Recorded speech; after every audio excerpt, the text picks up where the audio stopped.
नमस्ते बच्चों, मैं हरे कृष्ण शर्मा आज फिर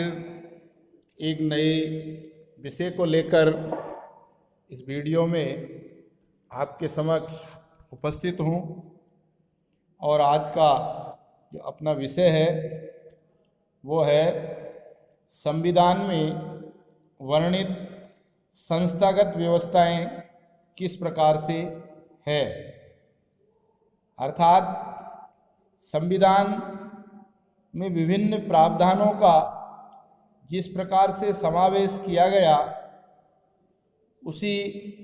दृष्टिकोण के अंतर्गत एक व्यवस्थाएं हैं कि जो संस्थागत व्यवस्थाएं देश में संचालित होगी, उनकी प्रतिबद्धता कैसे सुनिश्चित की जाए। इन विषय पर संविधान में एक बिंदु लिखा गया है और जिसका शीर्षक था संस्थागत व्यवस्थाएं। इसको अपन इस वीडियो में समझेंगे, इसकी कार्यप्रणाली को समझेंगे। इसके लिए आपको इस वीडियो को संपूर्ण देखना है तथा इस विषय से संबंधित आने वाले अन्य वीडियो के लिए लाइक और सब्सक्राइब करके रखें, ताकि हम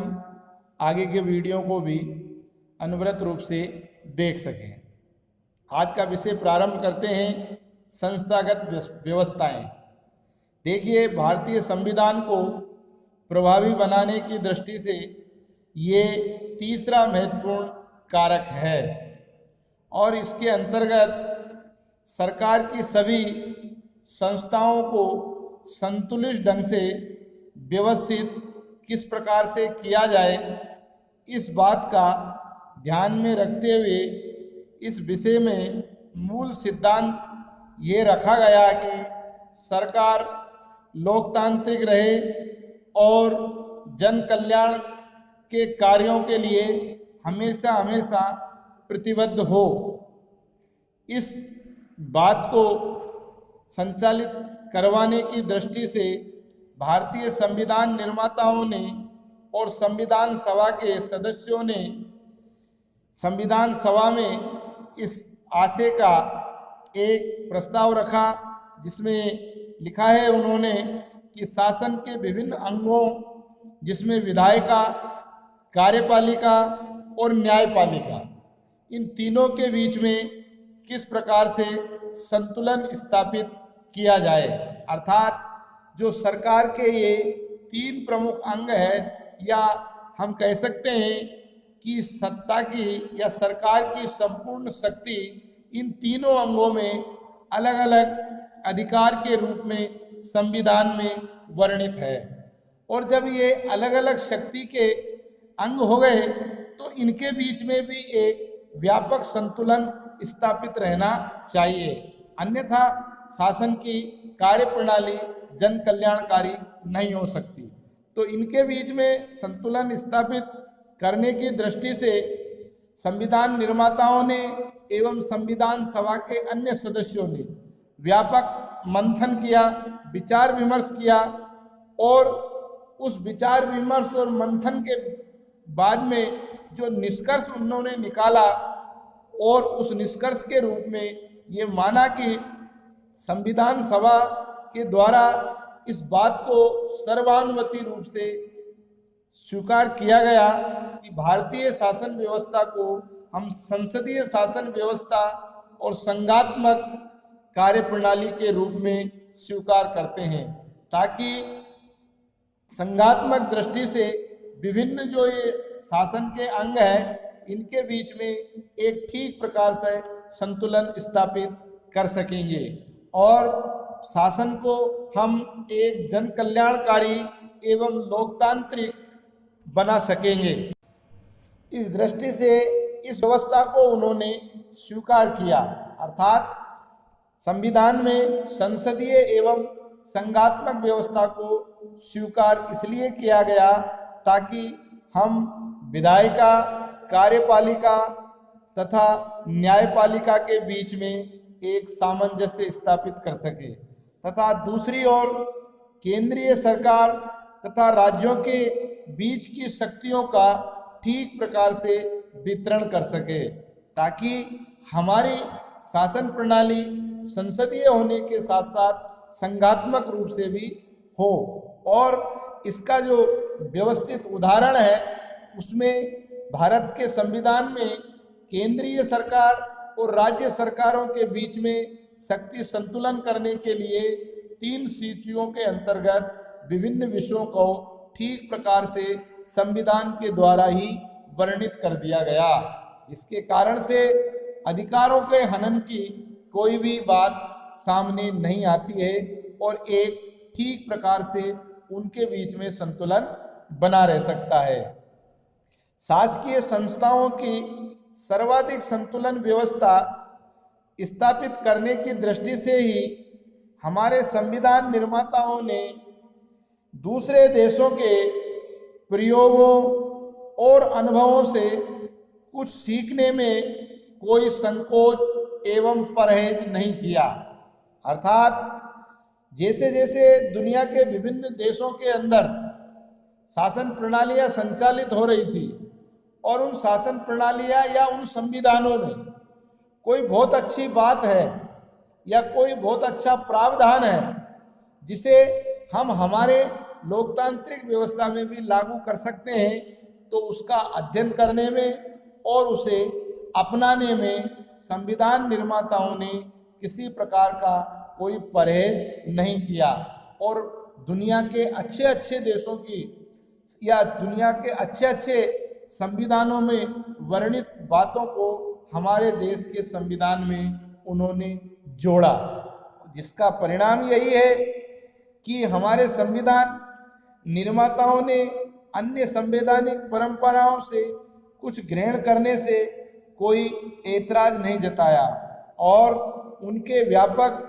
ज्ञान का ही ये प्रमाण है कि आज हम एक विश्व में सर्वश्रेष्ठ संविधान देने में कारगर सिद्ध हुए हैं। और उन्होंने किसी भी ऐसी बौद्धिक, तार्किक एवं ऐतिहासिक उदाहरणों की अनदेखी नहीं की जो उनके कार्य को संपन्न और ठीक प्रकार से बनाने में कहीं प्रकार की कोई परेशानी खड़ी न हो। इसलिए उन्होंने जितने भी दुनिया की बौद्धिक क्षमताएं थी, तर्क शक्ति थी या ऐतिहासिक घटनाओं के उदाहरण थे, उन सब से सीखते हुए अपनी कार्य प्रणाली को अंजाम दिया और उसे एक सर्वश्रेष्ठता के रूप में स्थापित कर हमारे संविधान में जोड़ने का कार्य। और इसी श्रेष्ठता के कारण उन्होंने दुनिया के विभिन्न देशों के संविधानों के विभिन्न प्रावधानों का अध्ययन किया और उसमें सारगर्भित रूप से जो भी श्रेष्ठ बातें थी उनको अहूबहू अपना लिया। लेकिन हम यहाँ पर यह भी कह सकते हैं कि उन विचारों का लेना या उन विचारों को हमारे संविधान में जोड़ना कोई नकलची मानसिकता का परिणाम नहीं था। अर्थात अगर कोई इस बात को इस रूप में समझे कि भाई संविधान निर्माताओं का क्या योगदान है, उन्होंने तो वहाँ से देखा और उसकी नकल करके हमारे संविधान में जोड़ दिया गया। इसका जोड़ने के पीछे उद्देश्य उसकी नकल करना नहीं था, बल्कि विश्व की जो श्रेष्ठताएं हैं उन श्रेष्ठताओं को अपनाते हुए अपने आप को उनसे श्रेष्ठ बनाना, ये हमारे संविधान निर्माताओं की दूरदर्शिता थी। और उस दूरदर्शिता का परिणाम ही इस बात की ओर इंगित करता है कि भारत का संविधान आज भारत की एकता को बनाए रखने में सक्षम है। इस दृष्टि से अगर कोई नकलची मानसिकता का बात को सोचता है तो ये बिल्कुल गलत है, बल्कि इस बात में बिल्कुल अलग दृष्टिकोण भी उनका रहा है। संविधान के प्रत्येक प्रावधान को इस आधार पर उन्होंने उचित सिद्ध करना भी चाहा था कि वे भारत की समस्याओं एवं आशाओं के अनुरूप है। ये भारत का सौभाग्य ही है था कि हमारी संविधान सभा ने संक्षिप्त दृष्टिकोण को छोड़कर के संपूर्ण विश्व से सर्वोत्तम चीज़ों को ग्रहण किया और इसमें किसी भी प्रकार का कोई परहेज नहीं किया, जिसका परिणाम ये हुआ कि उन्होंने उन सभी दुनिया की श्रेष्ठ विद्वताओं को के विचारों को या कानूनों को या प्रावधानों को या व्यवस्थाओं को हमारे संविधान के साथ में अहूबहू अपना लिया और इसके फलस्वरूप आज हमारे संविधान की अनेक महत्वपूर्ण प्रावधान इतने उपयोगी साबित हो रहे हैं कि वह उस समय के संविधान निर्माताओं की कुशलता को व्यक्त करते हैं। अब हम देखते हैं कि ऐसे कौन कौन सी जो बातें हैं जिनको दुनिया के भिन्न भिन्न देशों से भारतीय संविधान के अंदर अपनाया और भारतीय शासन व्यवस्था को एक जन कल्याणकारी शासन संचालित करने में सहयोग प्रदान किया। देखते हैं सबसे महत्वपूर्ण बात जो हमने आयरलैंड के संविधान से ग्रहण की और वो था नीति निर्देशक तत्व, यानी भारतीय संविधान में जो नीति निर्देशक तत्व जोड़े गए हैं उनको हमने आयरलैंड के संविधान से चुना है, जो किसी भी देश की शासन व्यवस्था को लोक कल्याणकारी बनाने के संदर्भ में महत्वपूर्ण सुझाव के रूप में बातें हैं। एक दूसरे संविधान यानी फ्रांस के संविधान से हमने 3 प्रमुख बातें जोड़ी: स्वतंत्रता, समानता और बंधुत्वता। यानी कि भारतीय संविधान में जो स्वतंत्रता,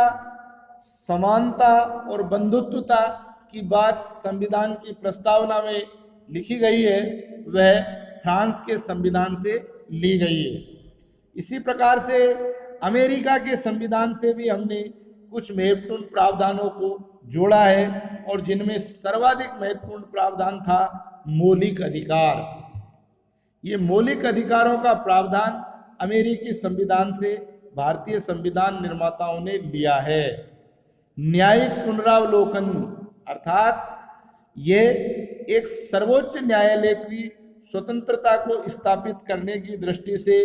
न्यायालय को या न्यायपालिका को व्यापक अधिकार दिया गया है। और तीसरा है न्यायपालिका की स्वतंत्रता, अर्थात न्यायपालिका को शासन व्यवस्था से पूर्ण रूप से स्वतंत्र रखा है, इसलिए भारत के अंदर न्याय की सुलभता और गरिमा बनी हुई है। और चौथी जो बात हमने ग्रहण की वो ब्रिटेन के संविधान से ली थी। और ब्रिटेन के संविधान से कौन कौन से प्रावधानों को ग्रहण किया, तो उसमें पहला था संसदीय शासन व्यवस्था, दूसरा था कानून का शासन, तीसरा बात थी कानून निर्माण करने के तरीके या कानून निर्माण करने की विधि, और चौथी जो महत्वपूर्ण बात थी वो थी सर्वाधिक मत से विजय होने का प्रावधान। ये ऐसे कुछ महत्वपूर्ण प्रावधान हैं जो भारतीय संविधान की सर्वोच्चता और श्रेष्ठता सिद्ध करते हैं, जो इन प्रमुख देशों के संविधान से हमने लिए हैं। अतः हम कह सकते हैं कि भारत के अंदर एक संस्थागत व्यवस्थाओं को संचालित करने के लिए संविधान निर्माताओं ने संविधान में कई सारी महत्वपूर्ण उपयोगी एवं महत्वपूर्ण बातों का समावेश किया हुआ है और उसी का परिणाम है कि आज भारत की शासन व्यवस्था एक सुदृढ़ और जन कल्याणकारी रूप में हम सबके समक्ष स्थापित है।